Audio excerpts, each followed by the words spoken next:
Hi, I'm Debbie Georgatos. Welcome to my show, America Can We Talk? Today, we're going to talk about Texas, Trump's BLM and Antifa, the many-faceted Marxist attacks on America, and America winning against Marxists. And again, I'll tell you why these stories matter to you. Stay tuned.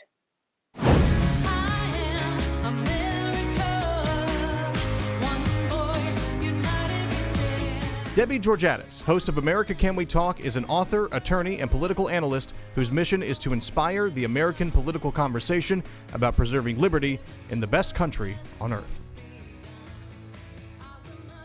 And welcome again to America Can We Talk and to today's First Five. I have to start off by saying I want to thank Matt, the wonderful producer, because I'm not doing this show in my studio. I am actually visiting family. We're out of town, but I'm doing this even though we're on vacation. And Matt was able, as you can see, looking at the screen, it looks like I'm at my normal desk at the studio in Dallas with the traffic behind me. Kind of fun. I'm really not there, but I want to compliment and thank the very talented Matt for getting that figured out. Well, in the first five today, I want to talk a little bit about what happened in Texas over the weekend.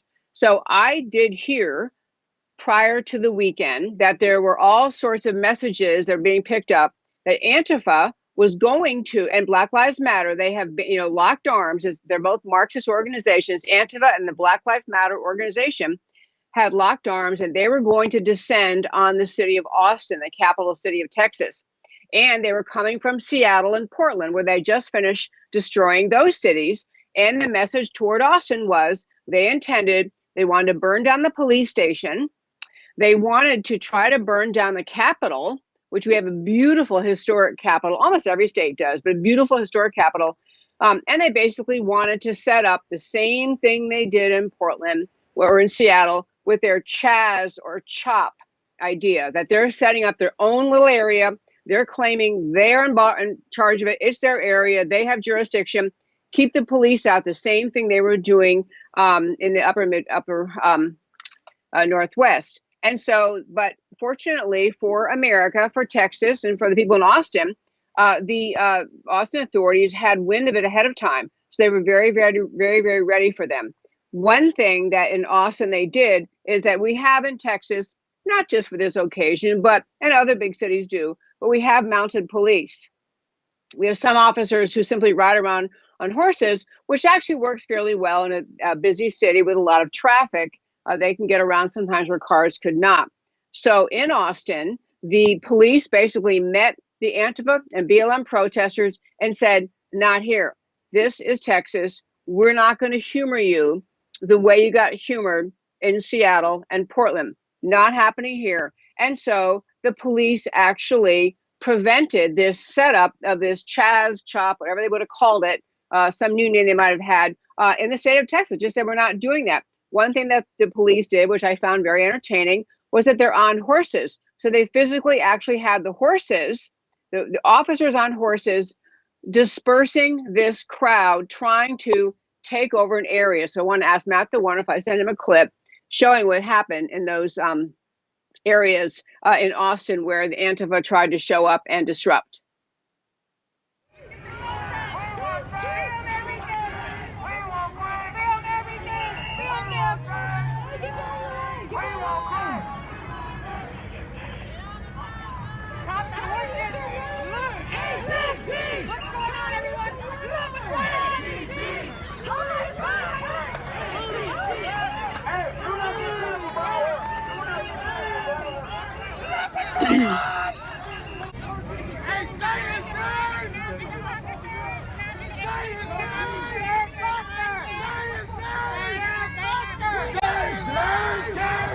Okay, we should cut them off. I've had about enough of them.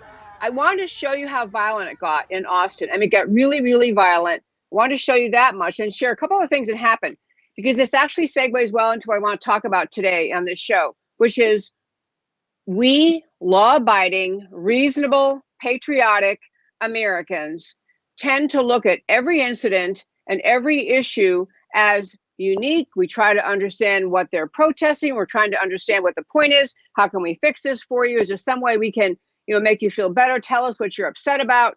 And so we respond to things like this And in kind of a linear way, protesters come, they said this, we think, how do we respond? And we need to in our country, and it's not just the police and the authorities, but the average Joe American, the average Joe patriotic American needs to recognize that every single little story we are seeing, every incident, everything we're watching is simply the individual manifestation of the radical, the anti-American Marxist left in their war against America. Just like in a major war, if we if you talk about World War II or any major war, you may talk about the battle here, the battle there are facts on the ground and all that, but the battle was just part of the larger war. Well, all that we're seeing many, many battles in this country brought on by the radical left, the Antifa, BLM, violent rioting, criminal conduct in major cities around this country is just one battlefront. It's just one battle that the overall enemy, the anti-American Marxist left, communist, Marxist, socialist, call it what you want, Antifa, BLM, the entire radical left is using a multi-pronged attack against America.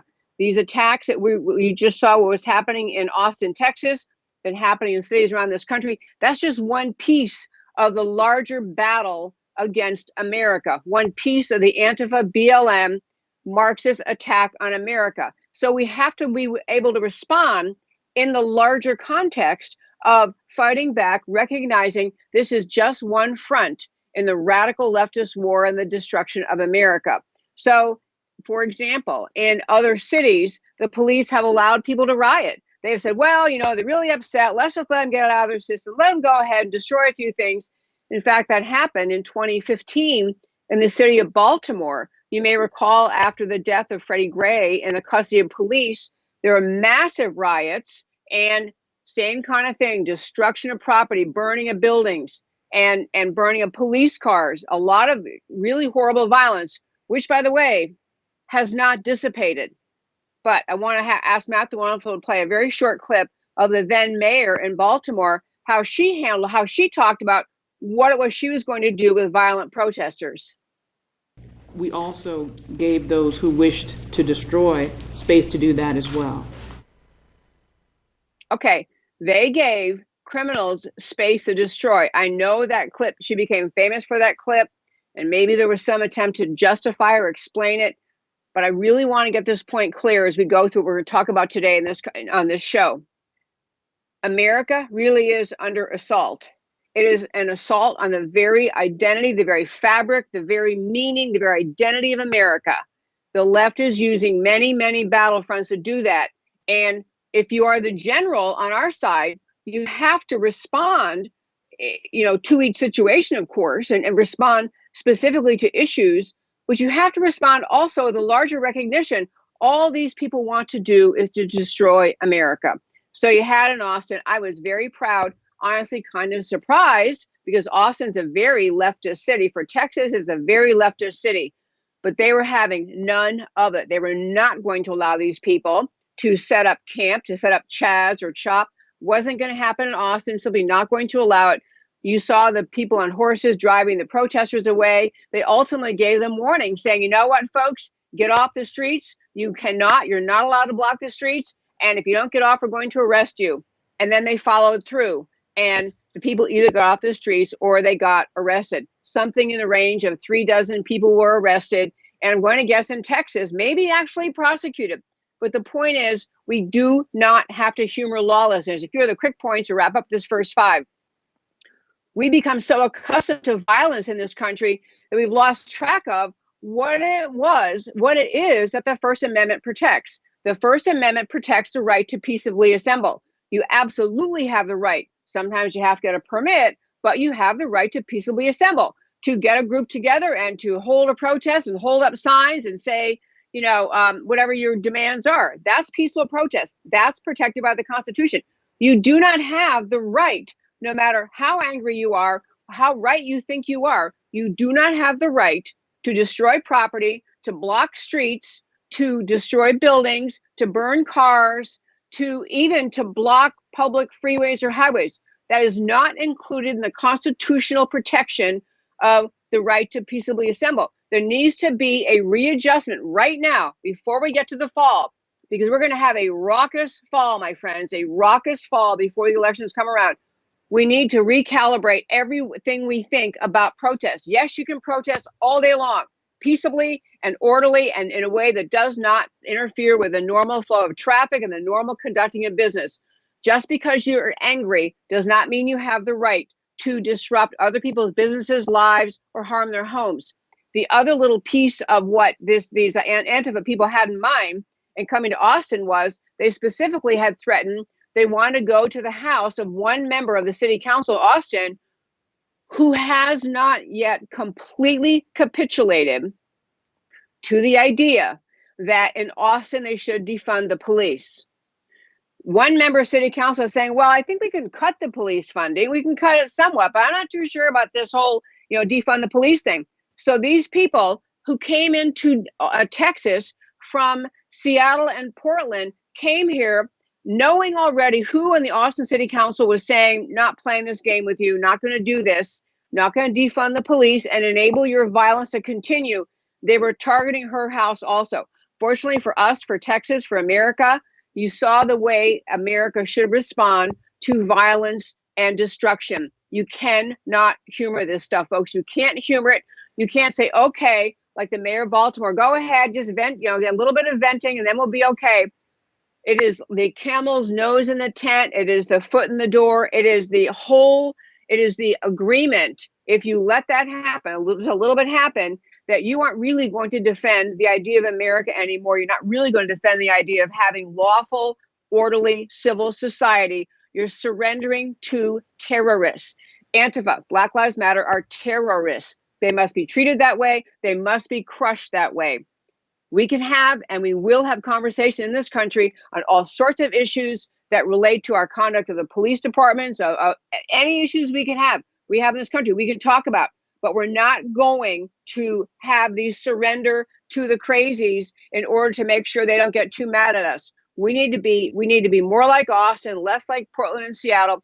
We need to just say no to the Antifa, BLM, Marxist, anti-American terrorists. And that, my very fine friends, is today's first five. I want to turn and talk about, I mentioned at the start of the show, I wanted to kind of hit on the many-faceted Marxist attacks on America. I use the term Marxist, and I'm aware that some people say, well, this isn't really Marxism because, they're not trying to take over the means of production. They're not, it's not the ownership of the means of production, blah, blah. You need to understand what the left is doing to America. And I mentioned the entire battle plan thought. Violent rioters in the streets threatening people. That's one piece of it, where you have people in cities around this country cowering in their homes or selling their homes and leaving, abandoning their businesses, just trying to get away from these crazies. And what they have achieved then in doing that, in rioting and destroying and behaving like mobs and thugs, you've achieved control because civilized society has surrendered to you. This is part of what the radical left wants. They want America to just surrender and say, okay, what more do you want? What more can we do for you?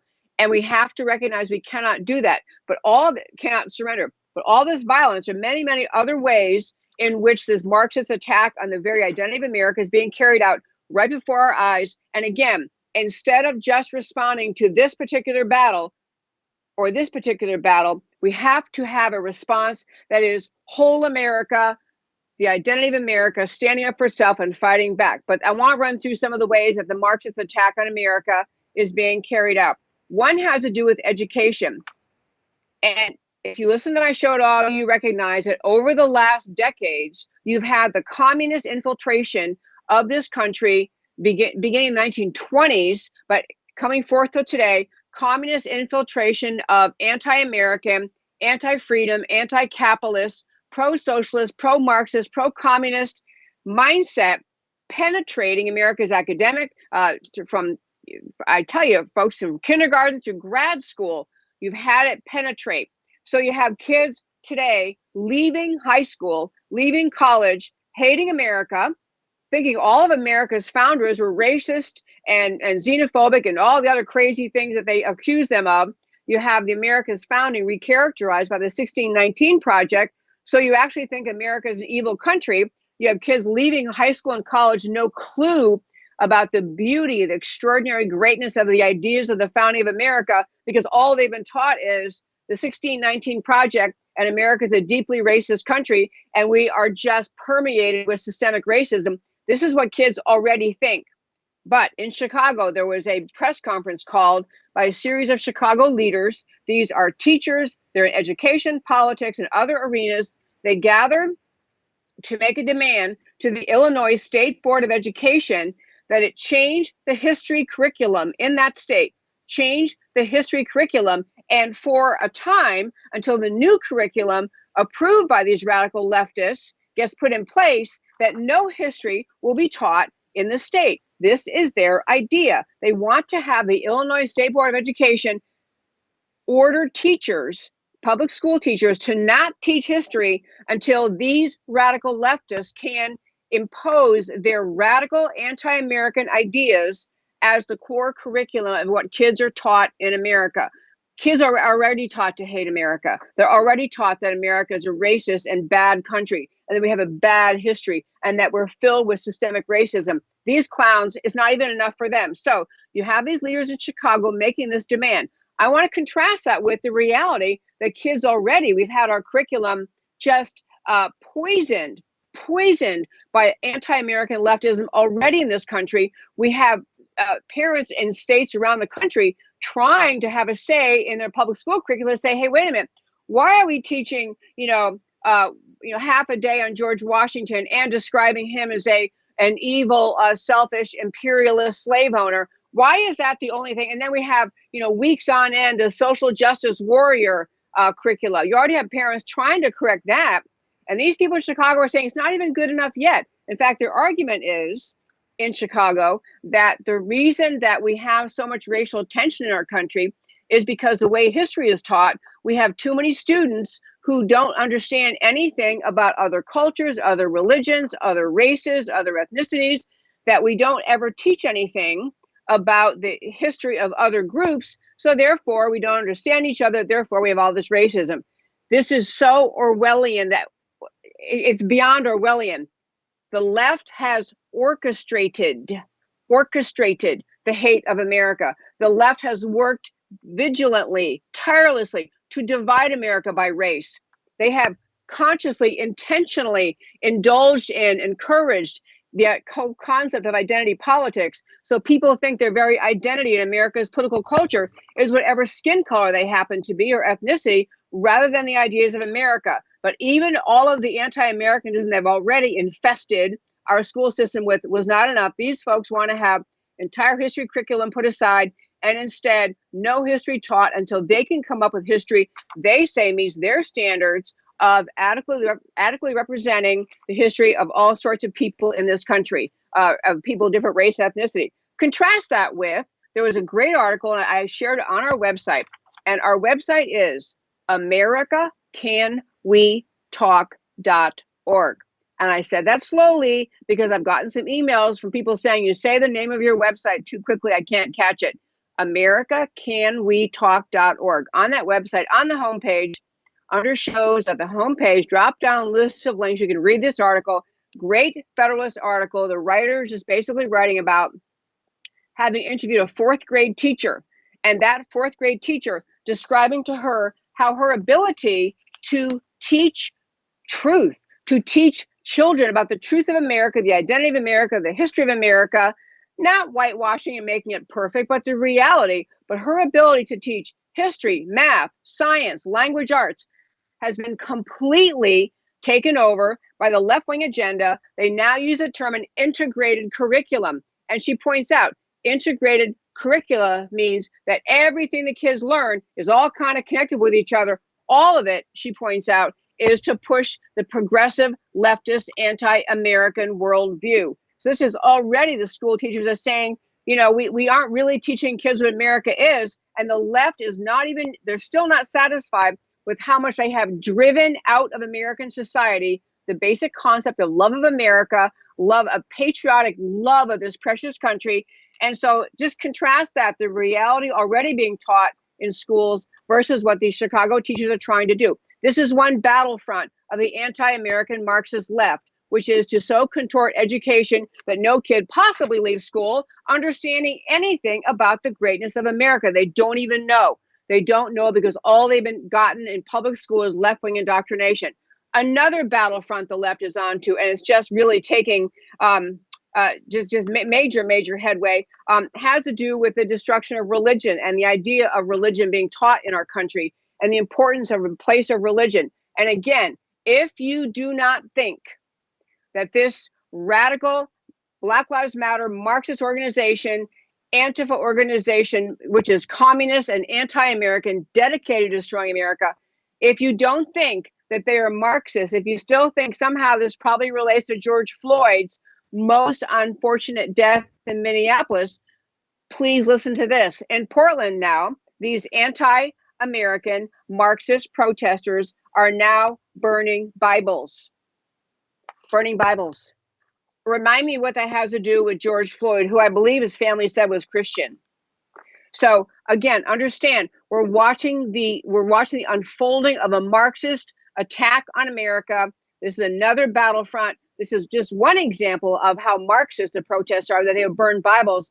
But this particular aspect of attacking America and our religious basis of America, the Judeo-Christian ideas of America, has been happening in our courts for decades, where you have the Americans United because we hate religion and all sorts of organizations like that. That's not their real name, but it's like what should be their name. They spend their time litigating and arguing over whether city councils can open a meeting with a prayer. So you have the attack on the religion, the religious founding of America, another Marxist accomplishment they must make. They must make destroying religion a front and center issue because it allows them to push their Marxist ideas. Another battlefront this Marxist attack on America includes is the whole idea of attacking our history. So we attack our history through our schools, as we were talking about a moment ago, but during these protest marches, they've been taking down and desecrating statues of George Washington, Thomas Jefferson, Abraham Lincoln, Christopher Columbus. I mean, just anyone in American history that kids used to learn about their role in our history with their contributions.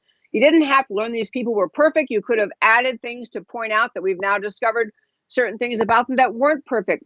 But the left's idea is simply to destroy the very understanding of American history. So latest little example, which is just, I mean, AOC, Alexandria Ocasio-Cortez, a gift that keeps on giving, she recently made statements attacking as a white supremacist incident, an example of white supremacy, that a priest, a Roman Catholic priest named Saint Damien of Molokai, there was a statue for him. She attacked him because he was a colonizer. This was her word. He was a colonizer. To understand this guy, this priest, he was a Catholic priest who worked specifically trying to help people living in leper communities when leprosy was rampant. And leprosy is very contagious. And that's why when people came down with leprosy, they got sent out of society, off to live in leper colonies, often insufficient food, housing, care. They were literally outcasts. I mean, the expression of an outcast or being like a leper is still used today to symbolize it. So this priest decided you can't treat people like that. So he actually went into these leper colonies, helped them, brought education, helped them understand with housing, helped them, I mean, literally tried to help them have a somewhat normal life. He contracted leprosy through that contact. He died of leprosy at a young age.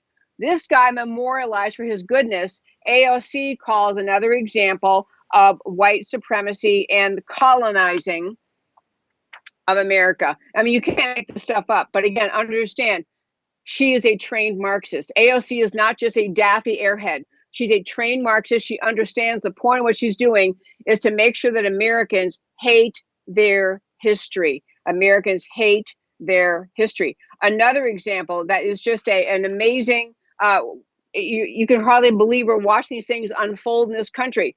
But the idea, even 1 year ago, if someone told you in America, we're going to have a movement to defund the police, you would say, well, that'd be the craziest thing ever. I hope the Democrats do take that mission, because that will really assure Republicans will win. We have come in 1 year from the place that was a radical, kooky idea that even Bernie Sanders wouldn't push, defund the police, to an idea which is now very commonplace and being discussed in cities around this country. In New York City, massive increase in violent crime because they have been giving voice to, understand, they haven't even done it yet. They're just talking about it. They voted on it. They're going to defund the police, not entirely, but very significantly. They've already had a rise in crime because why wouldn't the criminals commit more crimes? They can see there's no police around here and there aren't going to be police. We're going to have fewer and fewer people in charge. What the heck? I'm going to go ahead and do my violent thing. But in Minneapolis, where it's come to a head, Minneapolis also one of the cities that had a decision to defund the police. In Minneapolis, they've now had advice given out in the 3rd precinct area of Minneapolis. So this is the city of Minneapolis. If you listen to my show all the time, I have great fondness for Minneapolis. I went there growing up every single summer of my life. Dozens of cousins there, aunts, uncles, and this is gone to ruin. So in Minneapolis, in the 3rd precinct, the police put out a warning to citizens, instruction to citizens, which basically said, if someone accosts you and they try to attack you and they try to take your purse or your wallet, just give it to them. Just give it to them. Just surrender. Don't expect police support. Don't expect someone to come and help you. Don't expect any follow-up by the police because the police are being vanquished from the city of Minneapolis. So all these people lived their lives in Minneapolis, their lifetime, many times for generations of people in Minneapolis. They have worked hard. They have gone to their jobs every day. They pay their taxes, which are supposed to support civil society. And the answer to those people of the police department, the 3rd precinct in Minneapolis is just give the criminal, give them what they want, whatever they want. They want your wallet, your purse, just give it to them. And they added, do as the criminals say, do as they say. This is not just it is crazy, but it's also another example of what I'm talking about. The anti-American Marxist left attack on this country includes the idea of getting rid of police. Because if you get rid of police, you have chaos, you have fear rampant, you have destruction rampant. You have people so frightened that they will put up with anything the government says. A frightened people, a people recognizing they have no more control over their lives, the police are never going to help them, are going to eventually put up with a more Marxist government-controlled society just to get order back. There is always a method in the madness of the left in America. Always a method, always a mission. It is not because they really, truly, deeply think somehow America will be safer and more peaceful and more, harmonious if we just get rid of police. They know perfectly well what will happen. Bedlam will rule. Chaos, violence will rule. And people will then say, fine. Whatever it is I got to do, go ahead. Sign me up. I want the violence to end. I'll do whatever these crazy leftists are telling me to do. Last point I want to hit in this whole many fronts of the battle the anti-American Marxist left is engaged in, a whole other front has to do with their control over our culture. And in specifically, it's 2 facets that are the anti-American Marxist left in this next story. One is they are determined to convince every American that you must figure out what racial and ethnic silo you belong to, and that is your whole identity. Your identity is African American, Asian American, Hispanic American, whatever it is, your whole identity must be that. And they succeed in that by the constant politics of identity, the hyphenated groups. Everybody gets assigned to those, and this helps the left's destruction of America. Because if your main sense of your identity is that you are a Caucasian American, a Hispanic American, Asian American, African American, if that's your whole identity, then you are not going to have a sense of identity tied to the founding of America. You're not going to have the identity that says, I'm an American. I believe that we all have rights from our Creator simply because we were born.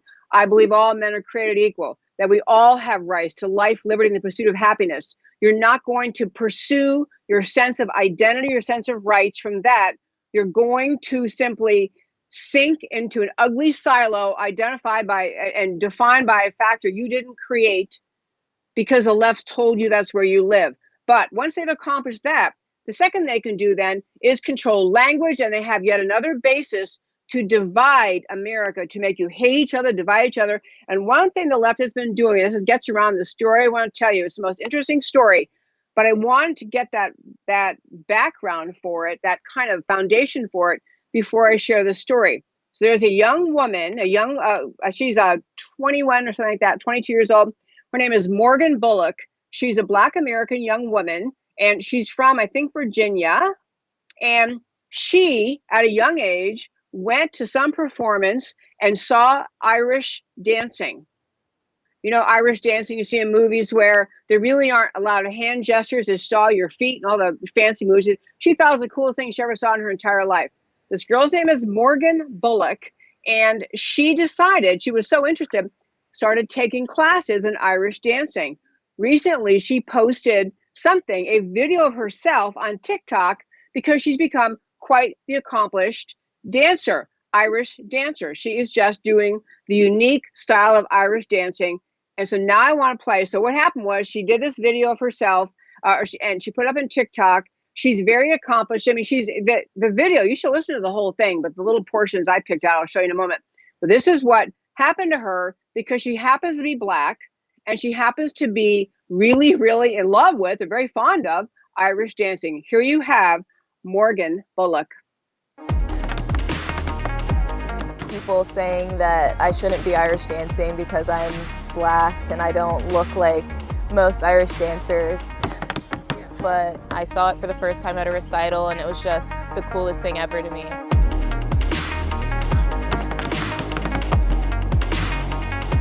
When you think of Irish dancing, this probably isn't what comes to mind. This is 21-year-old Morgan Bullock, an Irish dancer from Richmond, Virginia, who recently went viral for her dancing on TikTok. Part of my life. She started going to classes a few times a week and attended dance competitions. And Morgan, when you went into those Irish dancing classes, were you the only African-American girl in the class? Yeah, I was always the only one in my class. Did that ever have any effect on you, or how did that make you feel?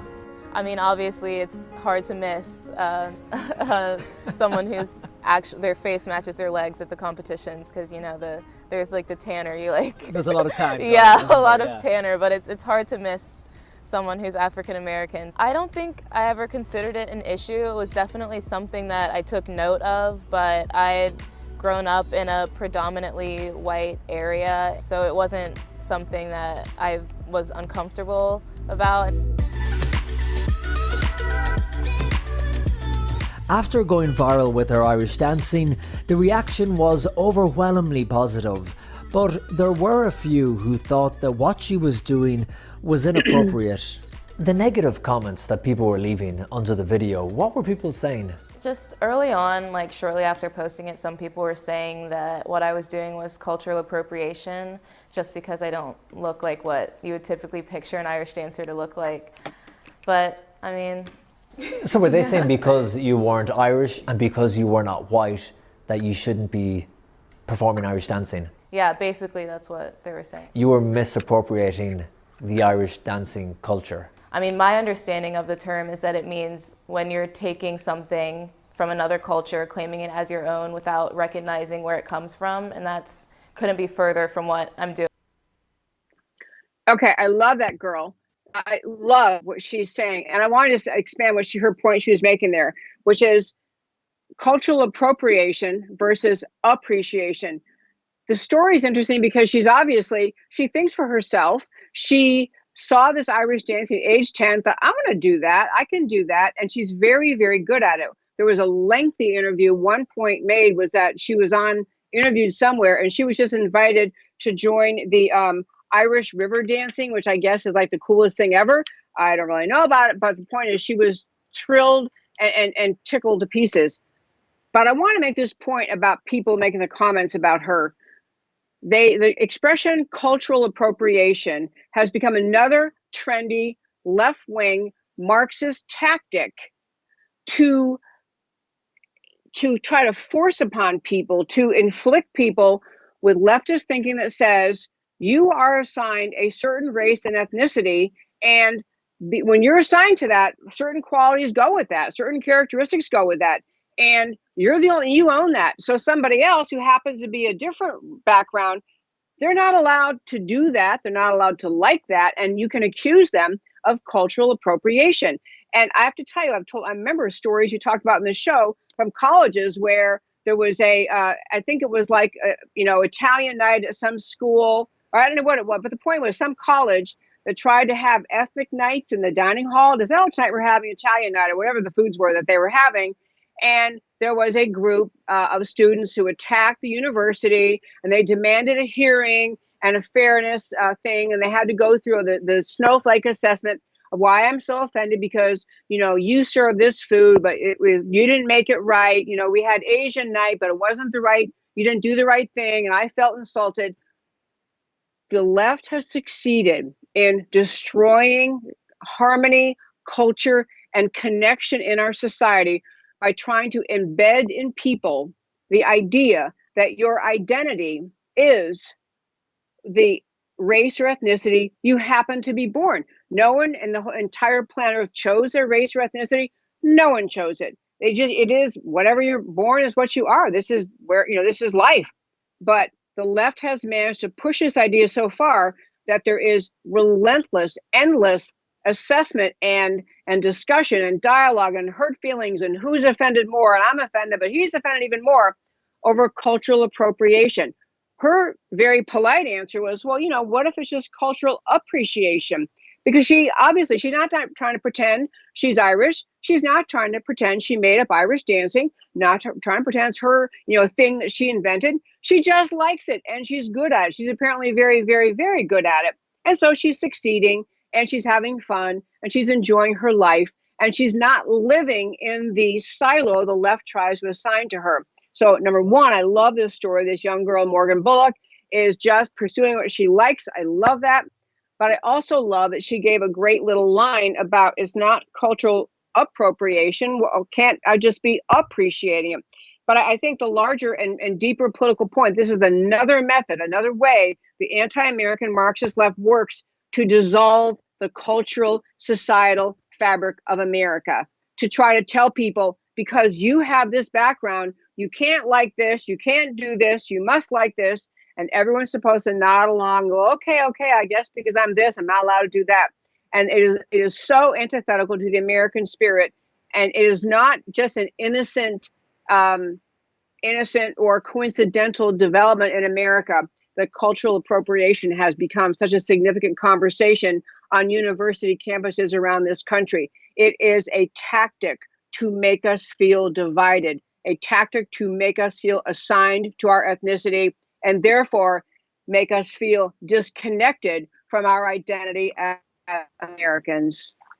Last thing I want to hit today, this is I realize sometimes in my show I talk about a lot of things, and I have had notes from readers or listeners saying, hey, what are you supposed to do about all this? You bring all these troubles. I will say this and all these issues. I do think that in America, and this time, early August 2020 in America, we are looking at a time period where we are very divided. But and we have a lot of, obviously we see violence in the streets, very politically divided. We have people who are just promising they will leave America if Donald Trump is elected again. We have people it seems to be a fever pitch of toxicity, and it carries over into the U.S. Congress, carries over into what the Congress is, can get done, which is pretty much nothing, because the Democrats have spent 3.5 years trying to find a way to get rid of President Trump. But I want to close and do my third segment today on a very positive note. We are actually winning in many, many ways we don't see. America is winning. The idea of America is winning against the anti-American Marxists who are in control of the left, who seem to dominate the news cycle, whose followers on the left are extremely radical and are happy to destroy cities and burn buildings and kill people and burn police cars. The noise, the radical violence of the left is very evident. But I still say America, the idea, is actually winning against these Marxists. And I want to give you some quick examples. Number one, Trader Joe's, the food store, kind of trendy, upscale food store, always has varieties of kinds of foods that are unique. And people enjoy going there just to find, they always have something new and different that people like to taste and try. So there was a wokester, a young woman who decided to take on Trader Joe's and accuse them of cultural appropriation because they had items like Trader Jose's. Like they have items, they're always trying to introduce America to different ethnic foods, to different countries, different kinds of foods. You know, they're big into expanding our food universe, I guess. So Trader Joe's had a line of Trader Jose's, Trader Ming's, and Trader Georgatos. And they have, you know, things that are named after a particular culture. And the food goes to that culture. And so you had somebody came along, just a totally obnoxious child, teenager came along, accused them of appropriating, and they were actually not just saying appropriating cultures, but racist. It was racist to use these terms. And Trader Joe's, the most politically correct store imaginable, was accused of racism. And what I want to say, just a quick summary of it is, Trader Joe's did not, for once, corporate America did not capitulate. They actually looked at what they did. They thought through why they had introduced the reason for all these food lines, that they wanted to share different kinds of foods with people. And they actually asked customers, you know, what do you think about this food, that food? And customers said, man, we love it. We love the food. We love the taste. We love it. And so I get the idea. Trader Joe said, you know what? No, we're not playing your game. This goofball girl couldn't even get 5,000 signatures. And she basically got an answer from Trader Joe's. No, we're not changing our names. Thanks for your input. I want to say, first of all, I really, really commend Trader Joe's, but I also want for my listeners and I get notes all the time, how can I help? What can I do? Fight back. When I saw this story about Trader Joe's, I'm thinking I'm going to stop by Trader Joe's as soon as I can and stock up on whatever these things are, because the message you can send is actually impactful if many people do it. Buy the things that they're trying to claim are so racist, and you do end up helping push back against this just endless attack. And again, you have to understand, it's not because I'm taking sides about whether or not I like Trader Ming's or any other thing they offered. I am trying to, in the best way I can think of, to explain that it's not just, hypersensitive young people who think they're woke and they're really, really enlightened and they're going to help America understand all the racism floating in the air around them. It is with a mission that the left does this stuff. I don't know if this girl who did this to Trader Joe's is just a useful idiot who has no idea why she did it, or she's actually very mindful of the Marxist intention. But the whole point of this is to destroy America, to destroy a culture of happiness and harmony and productivity and freedom. It is to divide America. And it was great that Trader Joe's said, no, not listening to you. Other corporations need to start following Trader Joe's. And frankly, most corporations surrender to the left because too few people on the right speak up. And so all the people on the board here is not just a left-wing, criticism and complaints, but threats of boycotts and threats of labeling everyone on their board a racist. It becomes easier just to surrender. But surrendering to any one of these is the camel's nose in the tent, the foot in the door, the surrendering of more and more of America's greatness. Two other things quick on how we are winning. One is a ratings crash. And this I thought was a great thing. Heaven knows, I mentioned, if you listen to my show, we love sports in our family. I mean, we watch sports, definitely NBA and NFL. I mean, we're a sports family. Our kids love sports. My husband loves sports. But the political correctness of putting Black Lives Matter, which everyone paying attention in America, everyone reading the news understands Black Lives Matter is part of a Marxist movement to destroy America. It has nothing to do with standing up against police brutality, nothing to do with standing up for equal rights for all Americans, nothing to do with that. It is a radical anti-American Marxist movement that's using race as an excuse for the violence they conduct.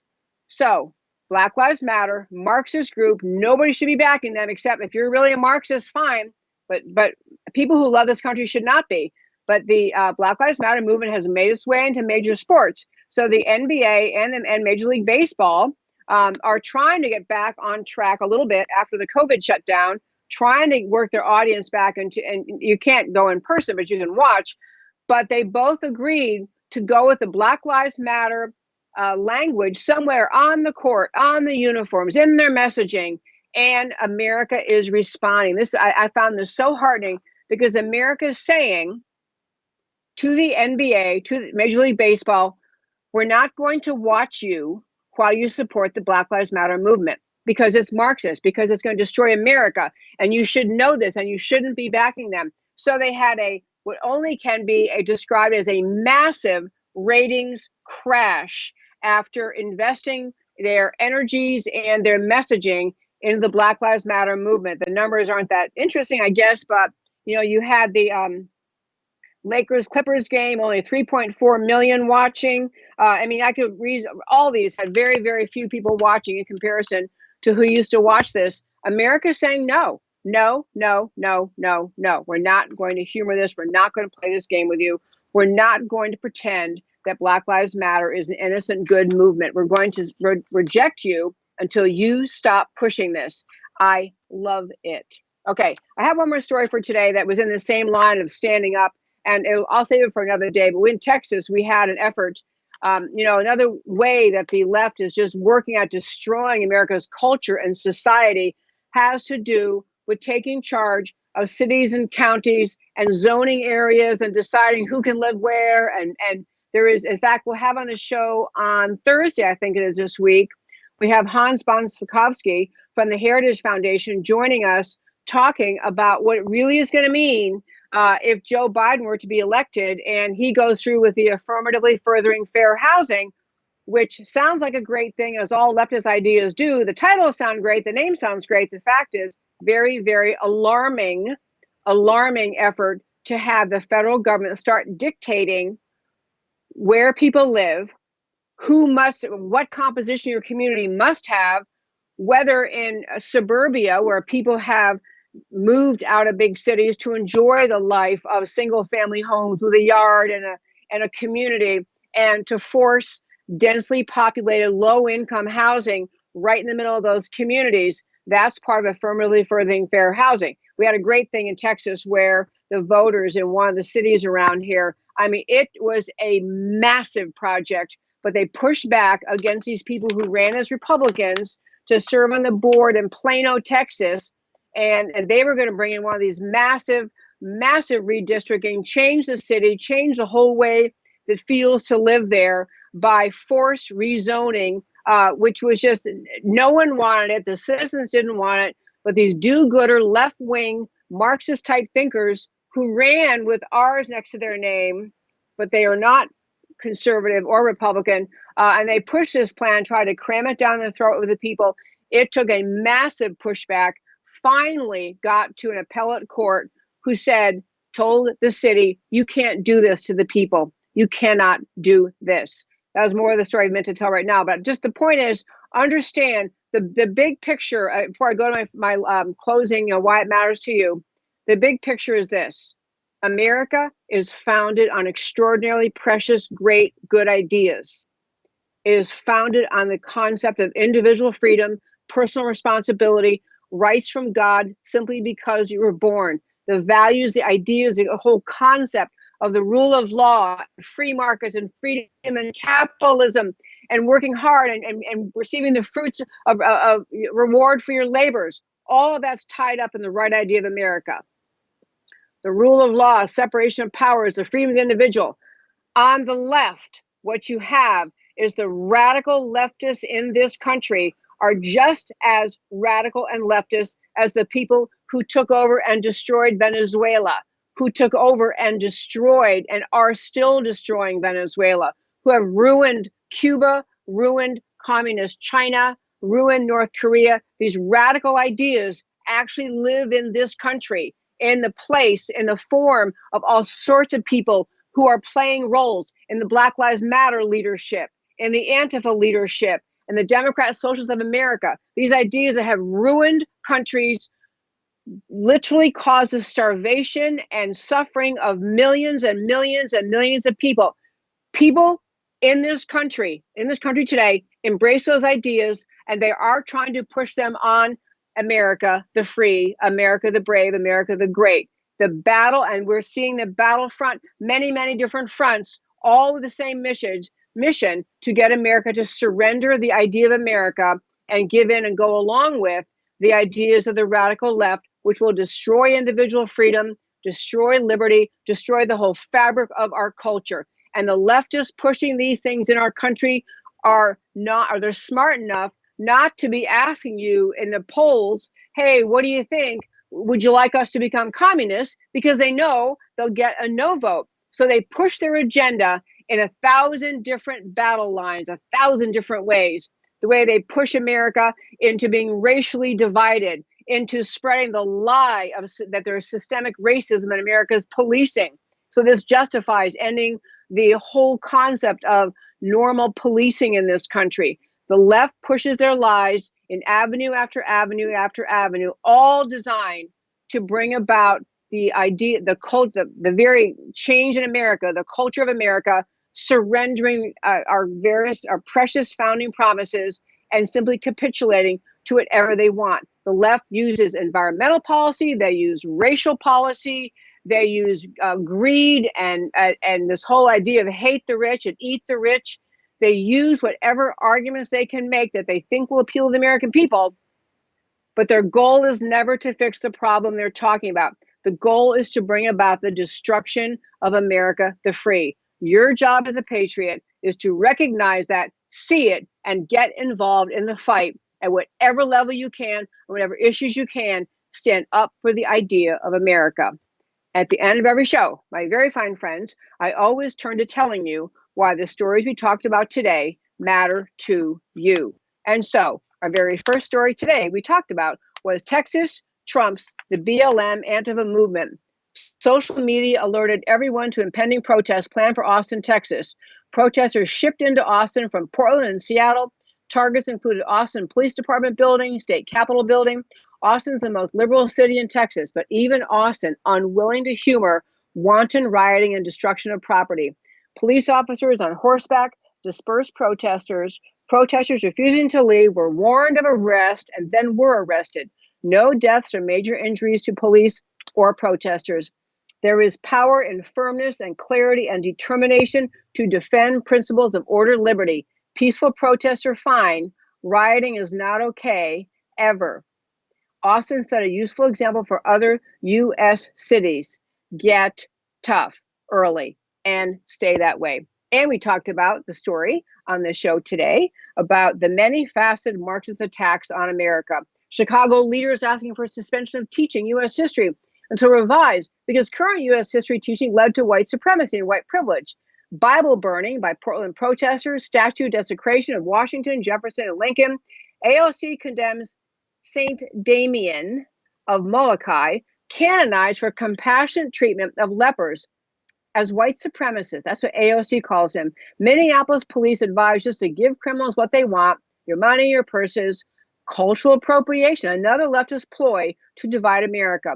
Americans must see through all of this to actual Marxist intentions. Teaching Americans to hate their country and their heritage, Americans must reject all of it out of hand and not give 1 inch. And finally, we talk about America winning against Marxists. Trader Joe says no and wins kudos. Trader Mings and Trader Jose's are not and never were racist, so don't legitimize mob noise by saying otherwise. Major League Baseball and basketball essentially call America a racist country. That's what you're doing when you put Black Lives Matter signs up. You're calling America racist, and the ratings are cratering. The city of Plano of Texas successfully fights back against fake Republican governance. Acting against the will of the people can be overruled if people stand up. Americans can win this war, but they must recognize it and relentlessly resist. And that, my very fine friends, is America Can We Talk for today. I'm Debbie Georgatos. This is America Can We Talk, where we always talk truth about America because America matters. And I got to tell you, folks, if you're watching, just tuning in now, we are working long distance. I want to thank Matt, the wonderful producer, Matt Stoker, fabulous producer, who's willing to work with me as we're out visiting friends, we're family, we're out of town doing the show remotely. I thank him for his efforts and even putting my happy traffic in the background. So thank you for listening to America Can We Talk, where I always talk truth about America because America matters. And I'll talk to you next time.